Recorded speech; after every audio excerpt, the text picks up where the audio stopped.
जैसा कि आप जानते हैं कि file is a collection of instruction, ठीक है। File is a container of instructions which have name and what extension. Her file का क्या होता है, नेम होता है और क्या होता है, एक्सटेंशन होता है। वर्ड का फाइल होता है ना, एक नेम होता है वर्ड का फाइल का जो आप जिस नाम से सेव करते हैं, और उसका क्या होता है, एक्सटेंशन होता है। What is the extension of Word? Doc. Dot h, dot docx ना, DOCX, ठीक है। तो उसी तरह C++ में भी फाइल्स होते हैं, ठीक है। एक फाइल तो आप जानते होंगे, सोर्स फाइल। क्या जानते होंगे? Source file. थोड़ा सा सोर्स फाइल किसको कहते हैं? जो आप कोडिंग लिखते हैं, कोडिंग लिखने के बाद जो सेव करते हैं वही आपके लिए क्या हो जाएगा, सोर्स फाइल हो जाएगा। तो सोर्स फाइल में आप फाइल का नेम लिखते हैं और उसका क्या लिखते हैं, extension. What is the extension of C++ source file? .cpp। क्या होता है? आप जो प्रोग्राम का फाइल होता है उसको सोर्स कोड भी हम लोग कहते हैं ना, तो क्या हो गया आपके लिए, सोर्स फाइल हो गया। तो वैसी चीज को लिखा हुआ है कि सोर्स फाइल के अंदर ही हम अपना सारा कोडिंग लिखते हैं, उसके बाद उसको .cpp से क्या करते हैं, सेव करते हैं। उसके बाद एक हम लोग C++ में यूज करते हैं हेडर फाइल। क्या यूज करते हैं? और हेडर फाइल जानते हैं कि प्री प्रोसेस्ड होता है, जिसमें आपका जितना भी इसका प्रीडिफाइंड फंक्शंस होते हैं या प्रीडिफाइंड वेरिएबल्स होते हैं, उन सबका डिक्लेरेशन डिफिनीशंस इस हेडर फाइल में होता है। और ये पहले से प्रोसेस होता है, ये जब प्रोग्राम रन कराते हैं तब प्रोसेस नहीं होता है, ये पहले से ही क्या होता है, प्रोसेस्ड होता है। इसलिए इसको कहते हैं, सी में आप सुने होंगे, प्री प्रोसेसर डायरेक्टिव, ठीक है। तो ये हो गया हेडर फाइल, जिसकी एक्सटेंशन क्या होती है, .h, ठीक है। अब उसके बाद ये दोनों फाइल तो आप देखे होंगे, एक होता है ऑब्जेक्ट फाइल, इसका एक्सटेंशन होता है .o, पुराने वाला में .obg भी होता है, ठीक है। और एक होता है बाइनरी एग्जीक्यूटेबल फाइल, जिसको हम लोग कहते हैं .exe। क्या इन दोनों फाइल के बारे में आप जानते हैं? .o और .exe आपने कभी देखा है सी में? देखे है ना, जब आप प्रोग्राम सेव करते हैं, कंपाइल करते हैं, रन करते हैं, तो कंपाइल और रन करने के बाद आपको दो और फाइल बनता है, .o यानी ऑब्जेक्ट फाइल और .exe एग्जीक्यूटेबल फाइल, ठीक है। और मैं आपको दिखाता हूं कैसे बनता है और क्या होता है इंटरनली। एक प्रोग्राम हम सिंपल लिखते हैं, कोड ब्लॉक ओपन करते हैं, कहां गया कोड ब्लॉक,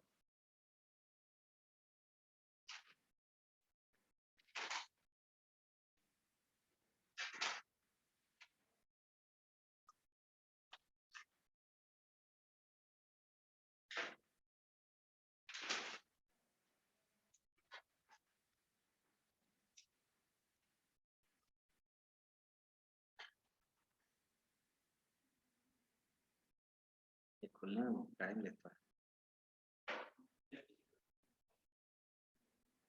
डेव मेरे पास नहीं है ना।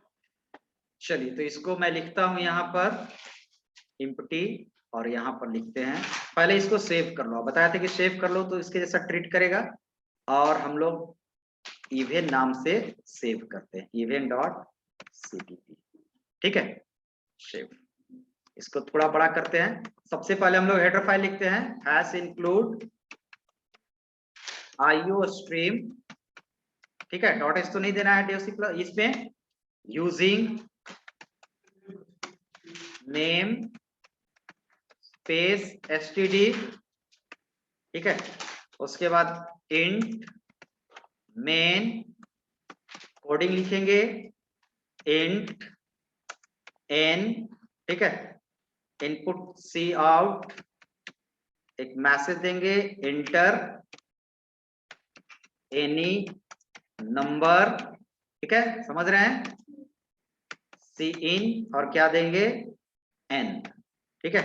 चेक करेंगे इफ तो आगे पढ़े होंगे तो उतना तो पता होगा, if n modulus 2 equals to 0, ठीक है। तो क्या आ जाना चाहिए, सी आउट, है ना, n इज इवन, ठीक है। और हम लोग इसको कॉपी पेस्ट कर देंगे, कंट्रोल सी, कंट्रोल वी, और यहां पर मैं दे रहा हूं एल्स, एल्स सी आउट किसमें, अच्छा हाँ कर दे रहे हैं, एन इज ऑड, और इसको सेमीकोलन यहां छुप गया है, ठीक है, कंट्रोल एस। तो दो फाइल तो आपको दिख रहा होगा, एक फाइल डॉट एच इसमें नहीं, तो ये हो गया हेडर फाइल, बाकी में डॉट एच लगाएंगे हम लोग, स्ट्रिंग डॉट एच या कोनियो डॉट एच या आईओ मैनिप डॉट एच, ठीक है ना, सी टाइप डॉट एच, ये सब में लगाएंगे। दूसरा आपको देख लिए एक source code file, source code file का क्या नाम है यहां पर, किस नाम से सेव किया, अभी स्क्रीन पर क्या दिख रहा है, इवेंट डॉट सीपीपी, तो यही मेरा सोर्स कोड है ना, मेन कोड। अब इसको हम लोग करेंगे कंपाइल एंड रन। तो हम बताए थे यहाँ पर कंपाइल करने के लिए आपको बिल्ड है और रन करने के लिए आपको रन है, और आप एक साथ भी कह सकते हैं बिल्ड एंड रन, ठीक है। तो रन कराएं, तो अभी रन कर, अभी सॉरी, जब तक हम लोग रन नहीं कराए थे तब तक आपको दो ही फाइल दिखेगा, इसको हम लोग सेव कहाँ किए हैं, पहले तो अब रन करा चुके हैं। 12 इज इवन। अब इसको सेव हम कहाँ करते हैं, वहां किए हैं, वहां मैं दिखाता हूं आपको। इसको सेव मैं किया हूं, देख लेता हूं एक बार,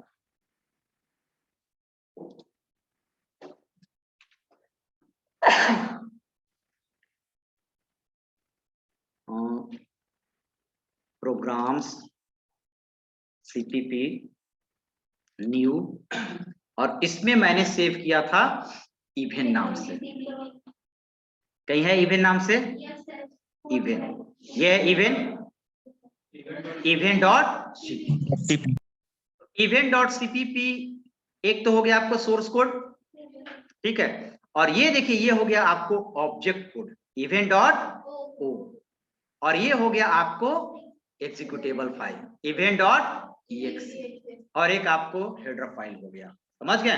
अब इसमें समझना है, यानी कि कभी भी आप फाइल को सेव करते हैं किसी नाम से, तो ये आपको सोर्स कोड फाइल के अलावा यानी डॉट सीपीपी के अलावा आपको दो फाइल और बनता है, जो आपका होता है object file and exe file. अब वो कैसे बनता है, तो देखिए कैसे काम करता है। जब हम लोग कंपाइल कराते हैं तो कंपाइल हम लोग किसको करते हैं, सोर्स कोड को, किसको करते हैं, सोर्स कोड को। तो आप यहां पर थोड़ा सा समझिएगा, एनोटेशन, ये आपका हो गया सोर्स कोड, ठीक है, सोर्स कोड, और इसका एक्सटेंशन हो गया डॉट सीपीपी।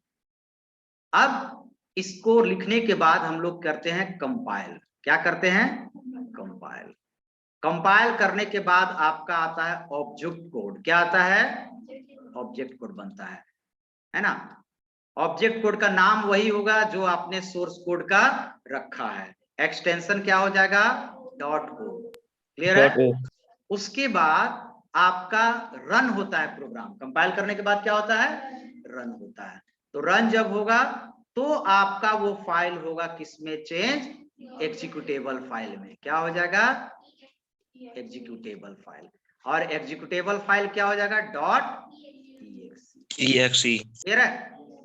अब इसमें क्या होगा कि सोर्स कोड को ऑब्जेक्ट कोड में चेंज करने के लिए रिस्पॉन्सिबल है कंपाइलर, क्या रिस्पॉन्सिबल है, कंपाइलर।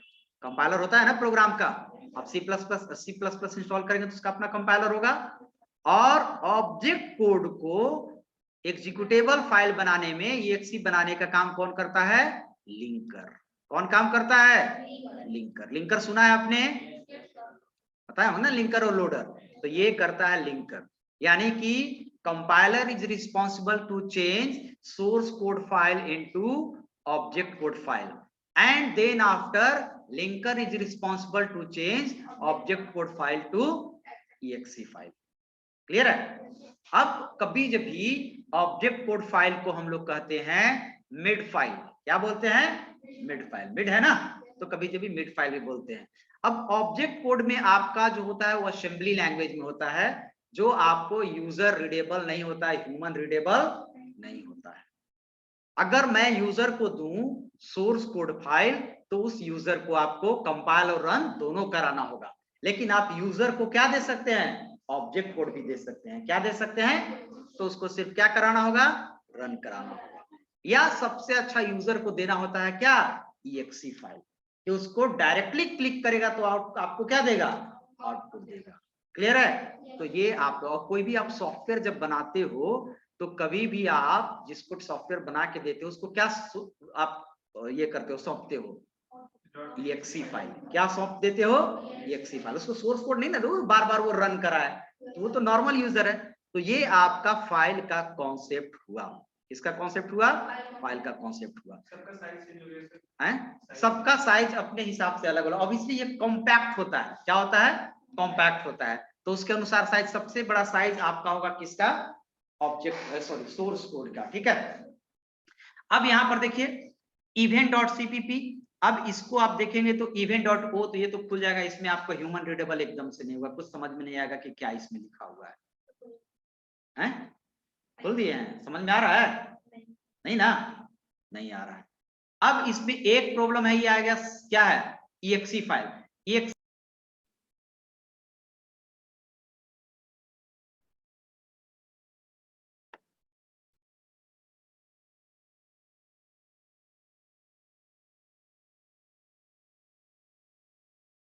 ठीक है, ये हो गया आपका EXE फाइल ले, और इस पे आप डबल क्लिक करेंगे तो ये आपको रन करेगा, बट यहाँ पर एग्जीक्यूट नहीं करेगा, है ना। हालांकि पाइथन वाइथन का कर जाता है, इसमें एग्जीक्यूट इसलिए नहीं करता है। कोई फाइल कहता है कि ये आप फाइल जब इंस्टॉल कीजिएगा DLL, इसका सपोर्टिव फाइल, तभी ये क्या करेगा, एग्जीक्यूट करेगा, है ना। तो किस फाइल को, इस फाइल को आपको नेट से डाउनलोड करना पड़ेगा सपोर्ट करके, ऐसे नहीं करेगा।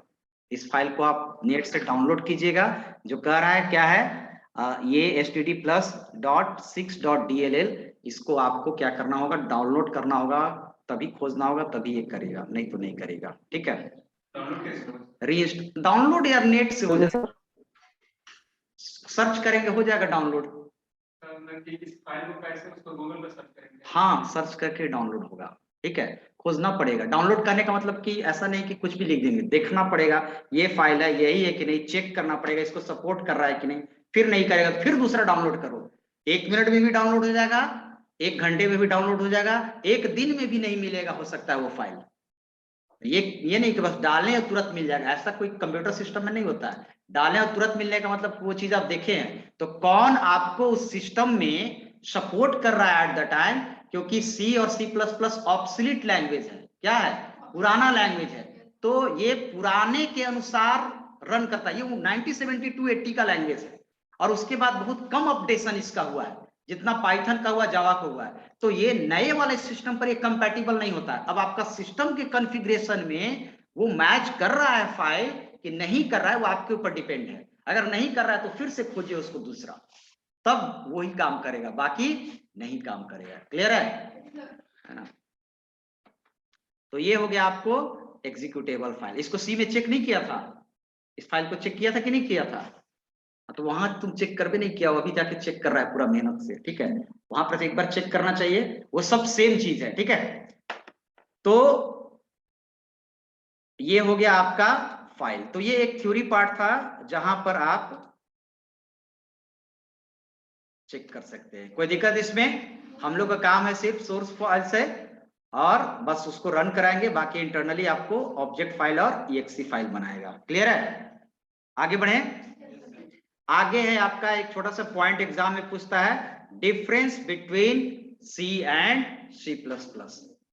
तो इसमें एक चीज तो आ जाएगा कि हम बहुत सारे टर्म्स ऐसा बताएंगे जो आपको C में नहीं है। तो सबसे ज्यादा क्या इसमें नहीं होगा, क्या ज्यादा होगा C++ में, तो उप 16 टर्म। क्या होगा, उप 16 टर्म, यही ना होगा, क्योंकि ऑब्वियसली C आपका ऑब्जेक्ट ओरिएंटेड है नहीं, प्रोसीजरल लैंग्वेज है। किस तरह की लैंग्वेज है, प्रोसीजरल लैंग्वेज है। तो वहां पर आपका ये एज हो जाएगा कि ऑब्जेक्ट ओरिएंटेड वाला सारा इसका पार्ट आ जाएगा डिफरेंसेस में। तो जो बेसिक डिफरेंसेस है उसको हम लोग समझते जाएंगे। C follows the procedural style programming. Procedural style programming means what, what do you mean by procedural programming. Procedure किसको बोलते हैं? नहीं, पहले step by step sir. Word पर मत जाइए। प्रोसीजर, फंक्शन, सब रूटीन, सब प्रोग्राम, सब प्रोसीजर, ऑल आर सेम। ठीक है, वो नाम वर्ड पर मत न जाओ, वो और अलग अलग मतलब होता है। फंक्शन भी, फंक्शन इज तो अलग ही डिफाइन है, फंक्शन कर रहा है, वो अलग अलग है। प्रोसीजरल प्रोग्रामिंग, प्रोसीजर प्रोग्राम में किसको कहते हैं? एक लार्ज प्रोग्राम को छोटे छोटे पार्ट में डिवाइड करते हैं और ईच पार्ट को हम लोग क्या बोलते हैं? प्रोसीजर बोलते हैं। अलग अलग लैंग्वेजेस में अलग अलग नाम रहता है। आप सी में पढ़ेंगे तो फंक्शन पढ़ेंगे, क्यू बेसिक में पढ़ेंगे तो सब प्रोसीजर बोलते हैं फंक्शन को। क्या बोलते हैं? सब प्रोसीजर। कहीं सब रूटीन बोलते हैं, कहीं सब प्रोग्राम्स बोलते हैं। तो प्रोसीजरल प्रोग्राम का मतलब होता है in which we divide large program into small parts. और आप जानते हो कि लार्ज प्रोग्राम को स्मॉल पार्ट में हम लोग किसके थ्रू सी में डिवाइड करते हैं? फंक्शन के थ्रू। फंक्शन के थ्रू। तो हम लोग यहाँ कॉम्प्लेक्सिटी दूर करने के लिए C++ में हम लोग क्या यूज करते हैं? फंक्शन यूज करते हैं, that is procedural programming. But in object oriented programming हम लोग प्रोग्राम को ऑब्जेक्ट वाइज कैटेगराइज करते हैं। कैसे कैटेगराइज करते हैं? Object wise. ठीक है, तो ये हो गया। Data is less secured in C. In C++, you can use modifier for class member to make it inaccessible for outside user. अब क्या होता है कि C में डेटा लेस सिक्योर है, यानी कि C++ में ऐसा क्या चीज है कि डेटा ज्यादा सिक्योर है। तो C++ में डेटा बोले तो क्या बोल रहे हैं हम? डेटा बोलने का मतलब है उसका वेरिएबल्स, वही ना डेटा टाइप होगा। जैसे हम लोग इनपुट लेते हैं 5, 10, 20 या नंबर लेते हैं, डिजिट्स लेते हैं, या फिर आपको स्ट्रिंग्स लेते हैं। तो C++ में हम लोग जब क्लास बनाते हैं तो क्लास के अंदर हम लोग वेरिएबल डिफाइन करते हैं। बताए थे ना कि कोई भी फंक्शन का दो चीज होता है, क्या? प्रॉपर्टीज और बिहेवियर। और प्रॉपर्टीज क्या होता है? डेटा। जैसे हमने बताया था ना कि स्टूडेंट का प्रॉपर्टीज क्या होता है? ID, name. आईडी क्या होगा? डेटा ही होगा ना, वेरिएबल ही होगा ना। आईडी के लिए वेरिएबल लेंगे, नेम के लिए वेरिएबल लेंगे, ठीक है। और एक होता है बिहेवियर, बिहेवियर होता है स्टडी। तो जो बिहेवियर होता है वो क्या होता है प्रोग्राम में? फंक्शन। क्या होता है? जो प्रॉपर्टीज होता है उसके लिए वेरिएबल यूज करते हैं और जो बिहेवियर होता है उसके लिए फंक्शन यूज करते हैं। अब ये हम लोग देखते हैं कि क्लास के वेरिएबल को यानी डेटा को हम लोग कहां कहां यूज कर सकते हैं। तो हमारे लिए C++ में आगे आप पढ़ेंगे कीवर्ड आता है प्राइवेट, पब्लिक, प्रोटेक्टेड। यानी किसी डेटा में अगर प्राइवेट लगा देंगे तो वो डेटा बहुत ज्यादा सिक्योर हो जाएगा, यानी उसको आउटसाइड दूसरे क्लास में एक्सेस नहीं करेंगे। दूसरे क्लास मतलब यहाँ जो क्लास बनाएंगे, दूसरे फंक्शन में उसका यूज नहीं करेंगे। एक होता है प्रोटेक्टेड, प्राइवेट से थोड़ा कम सिक्योर है, और एक होता है पब्लिक जो जरा से भी सिक्योर नहीं है। तो ये हम लोग पढ़ेंगे जब उसके कॉन्सेप्ट पढ़ेंगे। यानी कि हमारे पास यहाँ डेटा को सिक्योर करने के लिए 3 कीवर्ड आता है, प्राइवेट, प्रोटेक्टेड एंड पब्लिक। इसके थ्रू हम डेटा को सिक्योर करते हैं। C++ में ऐसा कोई भी प्रोविजन नहीं है कि जिससे हम लोग डेटा को अलग अलग मॉडिफायर लगा के उसको सिक्योर कर सके, ठीक है, C++ की अपेक्षा। ठीक है, C follows the top down approach and C++ follows the bottom up approach. Top down आप पढ़े होंगे, C++ में जनरली दोनों अप्रोच होता है, टॉप डाउन और बॉटम अप भी, ठीक है, दोनों होता है ना। लेकिन ज्यादातर अब तरीके से अगर प्रोग्राम करो तो हम लोग टॉप डाउन करते हैं, हालांकि आपको आदत होता है बॉटम अप के। मतलब कैसे बॉटम अप के कहने का मतलब क्या कि पहले आप फंक्शन बनाओ और उसके बाद मेन बनाओ। क्या बनाओ? उसके बाद मेन। और इस फंक्शन जैसे आपने सम नाम का फंक्शन बनाया, ठीक है, ठीक है, और मेन में हम लोग, ये मेन है, मेन में हम लोग उस सम को क्या किए? कॉल किए। अब बताइए कि सबसे पहले जब इसको रन कराएंगे तो किसको इन्वोक करता है कंपाइलर? मेन को, यानी इसको इन्वोक करेगा। अब इसके अंदर देखिएगा सम कॉल हुआ है, तब ऊपर जाएगा, यानी कि कौन सा अप्रोच हुआ? Bottom up. कौन सा अप्रोच हुआ? Bottom up.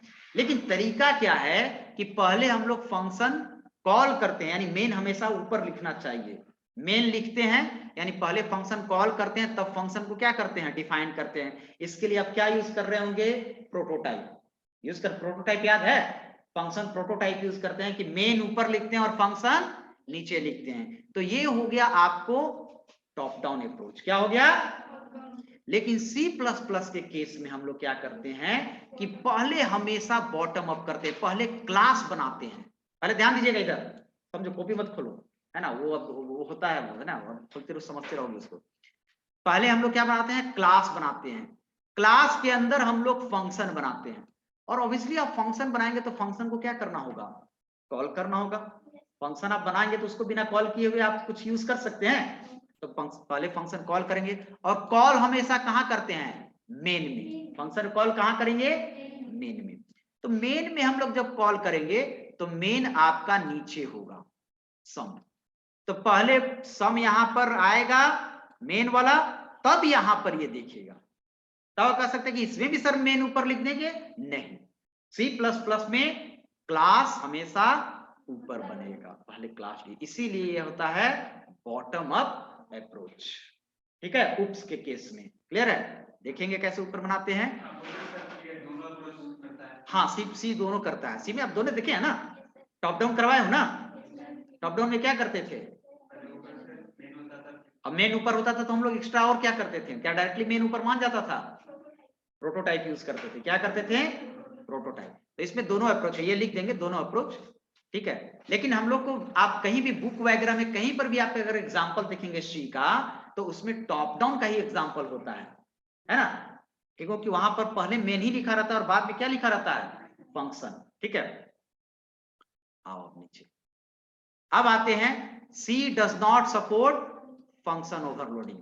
C++ क्या करता है, फंक्शन ओवरलोडिंग सपोर्ट करता है। अब इसमें ये बातचीत मत करो, अब इसमें ये समझना होगा कि सर फंक्शन ओवरलोडिंग क्या होता है। तो फंक्शन ओवरलोडिंग क्या होता है, हम एक दिन बताए थे आपको शुरू क्लास में कि C++ में हम लोग सेम नाम का एक से ज्यादा फंक्शन बना सकते हैं एक प्रोग्राम के अंदर, है ना, बट उसमें अलग अलग नंबर ऑफ पैरामीटर होना चाहिए। अगर सम नाम का फंक्शन बनाए तो अगले सम में 2 है, उसके अगले वाले में 3 होना चाहिए, उसके अगले वाले में 4 होना चाहिए। बट सी में ये भी नहीं है, सम बना दिए तो फिर 2 लिए कि 3 लिए, अगला फिर सम नाम का उस प्रोग्राम में नहीं होना चाहिए। तो इस तरह के फीचर को कहते हैं हम लोग C++ में फंक्शन ओवरलोडिंग, है ना।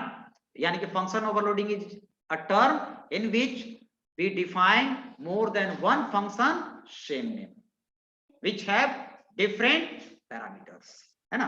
तो ये आगे बताया जाएगा, ये सब आगे के टर्म है, अभी तो सी शुरू ही किया। C does not support reference variable। ठीक है, इन C++ you can sorry कहाँ चले गए, हाँ, in C you can't use function in a structure।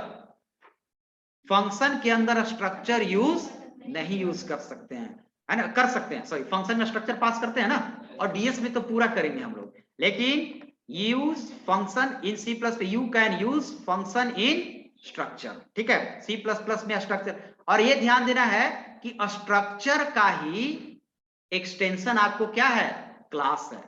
आगे बताएंगे हम कि स्ट्रक्चर को ही थोड़ा सा एक्सटेंड करके क्या बनाया है, क्लास बनाया है। अब कैसे, थोड़ा सा समझिए कि क्लास के अंदर क्या होता है C++ में, उप्स में, वेरिएबल और फंक्शन, ये तो बताया ना। पहले सुन लीजिए, क्लास के अंदर होता है आपका properties and behaviour, that is in real life. Properties is variable, properties is ID, ID what, variable लेंगे, नेम वेरिएबल लेंगे, आईडी इनपुट लेना होगा तो हम लोग क्या लेंगे, वेरिएबल ले लेंगे ना। और बिहेवियर क्या होता है, फंक्शन। यानी क्लास के अंदर क्या होता है, फंक्शन और वेरिएबल। लेकिन स्ट्रक्चर के अंदर क्या होता है,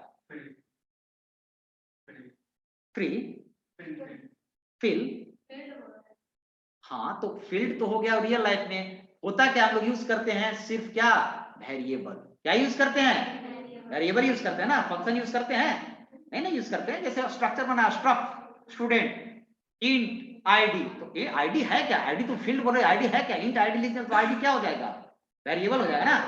तो यहाँ पर स्ट्रक्चर का ही एनहांस करके आपको क्या बनाया गया है, क्लास बनाया गया है। ठीक है, अब है C does not support reference variable।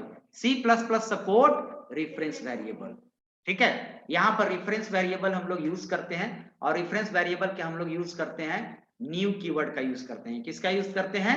New keyword का। तो आगे दिखाएंगे कैसे रेफरेंस वेरिएबल यूज करेंगे। ये अंतर सबको मालूम है। यहाँ स्कैनफ और प्रिंटफ यूज करेंगे, और यहाँ पर आपको सी इन और सी आउट यूज करना होगा। ठीक है, सी प्लस प्लस में ऑपरेटर ओवरलोडिंग होता है, सी में ऑपरेटर ओवरलोडिंग नहीं होता है। अब ये पूछेगा कि ऑपरेटर ओवरलोडिंग क्या हो गया, है ना, तो ये भी आगे पढ़ना है, लेकिन थोड़ा सा बता देते हैं ऑपरेटर ओवरलोडिंग क्या होता है। जैसे ऑपरेटर ओवरलोडिंग में हम लोग आगे क्या पढ़ने वाले हैं सी प्लस प्लस में, कि एक ऑपरेटर एक से ज्यादा डिफरेंट टाइप के वैल्यू पर काम कर सकता है। जैसे ओवरलोड का मतलब क्या होता है कि प्लस का मेन पर्पस क्या है? एडिशन करना। अब प्लस सी में सिर्फ किस पे एडिशन करता है? वैल्यू पर। किस तरह के वैल्यू पर? फ्लोटिंग। लेकिन उसके अलावे भी दूसरे वैल्यू पर परफॉर्म करना एडिशन। यहां पर हम लोग परफॉर्म कराएंगे ऑब्जेक्ट पर। किस पे कराएंगे? ऑब्जेक्ट पर। तो जो बेसिक यहां पर है कि प्लस ऑपरेटर सिर्फ और सिर्फ आपका किस पे करेगा? इंटीजर पर काम कर रहा था, लेकिन इंटीजर और फ्लोट दोनों पर काम, न्यूमेरिक वैल्यू पर। लेकिन यहां पर उन दोनों के अलावा यहां पर किस पे हम लोग काम कराएंगे? ऑब्जेक्ट पर। यानी दो ऑब्जेक्ट को भी प्लस ऑपरेटर के थ्रू आप ऑपरेशन परफॉर्म करा सकते हैं। यानी कि एक प्लस ऑपरेटर को आप ओवरलोड कर रहे हैं, उसको लोडिंग बढ़ा रहे हैं, तो ये क्या हो गया? ओवरलोडिंग होगा। तो अभी इतना ही समझ लीजिए। क्या पाइथन में भी है ऑपरेटर ओवरलोडिंग? ठीक है, वहां कॉन्केटनेशन है ना, स्ट्रिंग पर भी काम करता है और किस पे काम करता है। तो ये हो गया ऑपरेटर। फिर अब चैप्टर में हम लोग पढ़ेंगे, अभी तो ये इंट्रो दे रहे हैं। ऑपरेटर ओवरलोडिंग पूरा चैप्टर ही है, फंक्शन ओवरलोडिंग चैप्टर ही है, तो वहां सारा चैप्टर एक एक करके देखेंगे। C program are divided into procedure and modules. C program ज्यादा से ज्यादा कैसे डिवाइड हो गया? Procedural and modules. प्रोसीजर मतलब अभी बताएं, खाली कहानी सुनने से नहीं होगा। फंक्शन। सी प्रोग्राम्स को डिवाइड करने के लिए हम लोग क्या यूज करते हैं? फंक्शन। सब वर्ड लग रहा है कि अभी सुन रहा है। मॉड्यूल्स। लेकिन इसमें डिवाइड करने के लिए हम लोग क्या यूज करते हैं? Class and object. क्या यूज करते हैं? Class and object. C does not provide the feature of namespace. C++ support, ये आप देख लिए। एक्सेप्शन हैंडलिंग C में हम लोग परफॉर्म नहीं कराते हैं और नहीं कराए भी नहीं होंगे। यहां पर हम लोग एक्सेप्शन हैंडलिंग यूज करेंगे, but it's not your part your syllabus. ये आपके सिलेबस में एक्सेप्शन हैंडलिंग नहीं है। टाइम होगा तो हम बता देंगे। ठीक है, चलिए। वही ना, कैच ट्राई कैच, वही एक्सेप्शन हैंडलिंग है ना। नेम स्पेस बताया था ना जी, नहीं थी क्लास में? तो सारा बताया था, जाके वीडियो देख लेना। नेम स्पेस का बताया था ना कि नेम स्पेस इसका प्री डिफाइंड। नहीं, पिछले क्लास में बताए थे। तुम कहाँ थे पिछले क्लास में? फिर हम वीडियो दिखाने लगेंगे। पिछले क्लास बोलोगे नहीं सर, नहीं सर। तो नेम स्पेस पर ही पूरा बात हुआ था। क्या नेम स्पेस? जाके वीडियो देख लेना, उसको अपलोड कर देंगे आज। ठीक है, तो ये हो गया आपको C एंड C++ के बीच डिफरेंस। अब हम लोग आगे चलेंगे और आगे से फिर आपका कहानी शुरू होगा सी वाला। ठीक है, जो आपने पढ़ा है सारा वो चीज होगा। तो जो आपने पढ़ा है उनको बनेगा भी, और जो नहीं पढ़ा है वो भी अपना ध्यान से देखेंगे। सारा क्वेश्चन जितना भी होगा आप सी वाला C++ पर एग्जीक्यूट कराएंगे, जब तक कि आपका उप्स का फीचर नहीं होगा। तो आपको शुरुआत कहां से होता है, मैं थोड़ा सा यहाँ डिस्कस कर दे रहा हूं। शुरुआत कहां से होगा? तो सबसे पहले आप पढ़ते हो, कोई भी प्रोग्रामिंग लैंग्वेज में आप पढ़ते हो टोकेन्स। क्या पढ़ते हो? टोकेन्स। टोकेन्स के पार्ट के अंदर क्या आ जाता है? तो आप पढ़ते हो सबसे पहले, अगर देखा जाए तो स्केप सीक्वेंस पढ़ते हो ना। स्केप सीक्वेंस पता है? अभी सब पर आते हैं हम। सबसे पहले तो आप C++ पढ़ने जाइए ना, तो पहले सी वाला चीज कॉपी पढ़ देखिएगा। ठीक है, घर पर, यहाँ नहीं। Escape sequence. ठीक है, उसके बाद हम लोग पढ़ते हैं कीवर्ड्स। क्या होता है? कीवर्ड्स। ये हर प्रोग्रामिंग लैंग्वेज में, बात C++ ने हर में पढ़ते हैं हम लोग। उसके बाद क्या होता है? आइडेंटिफायर। ठीक है, उसके बाद क्या होता है? लिटरल्स, जिसको हम लोग लिटरल से कांस्टेंट। उसके बाद क्या होता है? Data type. कोई भी आगे पीछे हो सकता है ऐसा। उसके बाद हो गया variable, but variable is a type of identifier. Variable क्या होता है? आइडेंटिफायर होता है। तो आप कह सकते हैं वेरिएबल। उसके बाद क्या होता है? ऑपरेटर। उसके बाद ऑपरेटर में स्पेशल वर्ड और स्पेशल कैरेक्टर हो जाएगा, ऑपरेटर ही हो जाएगा। तो ये हो गया आपका सारा बेसिक चीज। और there is no difference in C++ dot all and C dot all, यानी कोई भी डिफरेंस नहीं है। जितना ऑपरेटर आपने C++ में पढ़ा वो सारा ऑपरेटर यहां पर होगा। जितना आपने डेटा टाइप पढ़ा वही सारा डेटा टाइप है। एक चीज आपको मिलेगा, कीवर्ड्स आपको ज्यादा मिलेगा।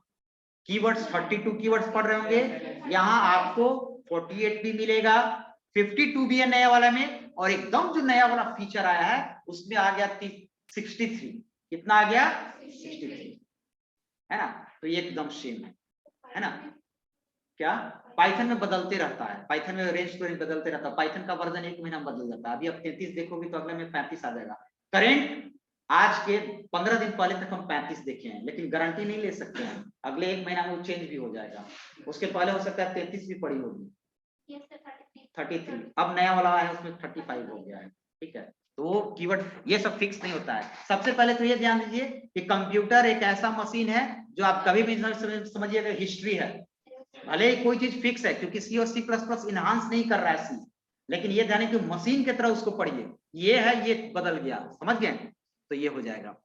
सबसे पहले हम लोग ध्यान देंगे एस्केप सीक्वेंस। टोकन्स क्या है? सबसे पहले ये बताओ कि टोकन्स क्या है। What is tokens? smallest units of any programming language which is used to create programs। मतलब एक प्रोग्राम्स का स्मॉलेस्ट यूनिट्स है जिसको हम लोग यूज करके क्या बनाते हैं? पूरा प्रोग्राम बनाते हैं। तो अब इसलिए आपने देखा प्रोग्राम में एस्केप सीक्वेंस यूज करते हैं, that is a token. Keywords भी यूज करते हैं, आइडेंटिफायर भी यूज करते हैं, लिटरल्स यूज करते हैं, डेटा टाइप यूज करते हैं, वेरिएबल यूज कर सकते हैं, ऑपरेटर यूज कर सकते हैं। तो ये सब क्या है? टोकन्स। और इसी सबको मिलके क्या बनता है? आपको प्रोग्राम बनता है, ठीक है। तो ये हो गया। एस्केप सीक्वेंसेस आपने पढ़ा होगा। Escape sequences backslash n, backslash p, backslash r या ट्राइग्राफ कैरेक्टर भी बोलते हैं। यानी कि एस्केप सीक्वेंस कहने का मतलब होता है कि आपको escape sequence is the combination of 2 character. The first character is backslash, always backslash, and second character is another character. तो बैकस्लैश n भी हो सकता है, बैकस्लैश t भी हो सकता है, ये सारा चीज हो सकता है। क्लियर है? तो अब इसका क्या यूज है आप बता सकते हैं एस्केप सीक्वेंस का?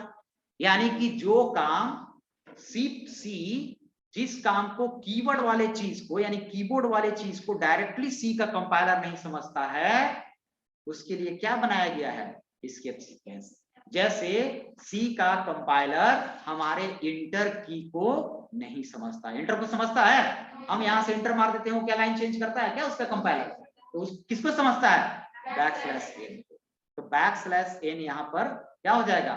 आइडेंटिटी एस्केप सीक्वेंस हो गया। बैकस्लैश t हो गया, बैकस्लैश 0 हो गया। किसके लिए? क्या बात कर रही हो? नल के लिए होता है। लास्ट में स्ट्रिंग में बैकस्लैश 0 होता है, सब झूठ बोलती रहती है। हाँ, तो उसको क्या बोलते हैं? बैकस्लैश 0। हाँ, तो क्या होता है? वो नल ही होता है ना। तो फिर तुम लोग तुरंत बोल देती है याद नहीं। ये बोलो कि याद नहीं है, आधा तो बोले कि पढ़ा ही नहीं है सर, कल ही पूछे तो पढ़ा ही नहीं हुआ सर। तो ये गलत, क्योंकि हम पढ़ा रहे 10 साल से, तो पता है कि सब पढ़ाया हुआ रहता है, लेकिन जो पढ़ा नहीं रहता है तो जीटो बोल देना है कि याद नहीं है सर, नहीं पढ़ाया हुआ है, ठीक है। बैकस्लैश 0 ये भी एस्केप सीक्वेंस है। उसके बाद हो जाएगा आपको बैकस्लैश क्या है? r है ना, बैकस्लैश f है, डबल बैकस्लैश भी होता है, कमेंट, डबल बैरी फॉरवर्ड स्लैश होता है। क्यों कंफ्यूजन हो रही है? हम एस्केप सीक्वेंस की बात कर रहे हैं, ये कर रहे कमेंट पे पहुंच लो। फॉरवर्ड स्लैश होता है। डबल बैक स्लैश कब यूज करते हैं? नहीं मालूम है, आपने कभी किया है? जैसे देखिए, आपको मैं अब एक सिनेरियो बता रहा हूं। डबल बैक स्लैश का मतलब होता है सिंगल बैक स्लैश। सबसे पहले तो ये ध्यान देना है कि एस्केप सीक्वेंस को कहां यूज करते हैं, प्रोग्राम के किस पार्ट में? बात ध्यान दो, किस पार्ट में यूज करते हैं? खाली बैकस्लैश जीरो को छोड़ के सी आउट में, प्रिंट स्टेटमेंट में, वहां भी प्रिंटेफ में यूज करते थे। और लाइन कहाँ चेंज होगा, जो प्रिंट करेंगे उसी में ना, तो और टैब कहाँ चेंज होगा, प्रिंट करेंगे उसमें। कैरेज रिटर्न आपको फिर से स्टार्टिंग पॉइंट पर ले जाता है, तो किसमें करेगा, प्रिंट में, यानी कि सी आउट में यूज होगा। कहाँ यूज होगा, सी आउट में यूज होगा। तो अगर डबल बैकस्लैश का मतलब होता है सिंगल बैकस्लैश देगा। अब कहाँ यूज होगा, जैसे हम लिखना है राम और निशा, प्रिंट कराना है आपको, ध्यान दीजिएगा, राम निशा ऐसे आउटपुट होना चाहिए। अब आप क्या लिखोगे, सी आउट राम और लिखोगे आप निशा। देखो ना पहले, अब आपको आउटपुट क्या देगा कंपाइलर, राम और बैकस्लैश एन को क्या कर देगा, लाइन चेंज कर देगा, और ISH वो निशा नहीं ईसा दे देगा, ठीक है। लेकिन हमको प्रिंट कराना है क्या, निशा प्रिंट कराना है। तो इसके लिए आप डबल बैकस्लैश के यूज करेंगे। तब समझ गया कि डबल बैकस्लैश यानी एक स्लैश देना है, तो एक स्लैश तो इसके साथ आएगा, बाकी बच गया एन, तो निशा प्रिंट कर देगा राम एक स्लैश निशा। समझ गए। क्वेश्चन मार्क के लिए भी ये प्रिंट कराते हैं, सब हम नोट भेज देंगे, लेकिन आप नोट्स लिख भी लीजिएगा जो बताए हैं, सब चीज भेजते नहीं रहेंगे। फॉर्म फीड होता है, फॉर्म फीड देखिए तीन चीज होता है, कैरीज रिटर्न होता है आर, बैकस्लैश एफ होता है फॉर्म फीड। कैरीज रिटर्न का मतलब क्या होता है कि आपको उसी लाइन के, है ना, करंट लाइन के आपको एंडिंग में ले जाएगा कैरीज रिटर्न, और फॉर्म फीड होगा करंट लाइन के स्टार्टिंग में ले जाएगा, ठीक है। तो ये होगा कैरीज रिटर्न है फॉर्म फीड। सबसे ज्यादा यहां पर यूज होगा आपको बैकस्लैश एन, तो यूज होगा ही होगा, उसमें तो हर जगह जरूरी है। और भी क्या यूज होगा, बैकस्लैश टी यूज होगा, यानी इन दोनों को सबसे ज्यादा आपको यूज होगा। या फिर एक कौन यूज हो सकता है, बैकस्लैश जीरो, तो वो आपका स्ट्रिंग के केस में यूज होगा। कहाँ यूज होगा, स्ट्रिंग के केस में, चाहे वहीं रख दीजिएगा, क्लास में नहीं किया बनता है, ठीक है। समझ गए, तो ये आप याद रखिएगा। तो आपको पढ़ के आना है keywords, escape sequence, keywords, identifier, literals, है ना, ये सब पढ़ के आना है, हम पूछेंगे, है ना, क्योंकि ये पढ़ा हुआ है, नोट्स भी होगा, आपको पढ़ के आना है, ठीक है।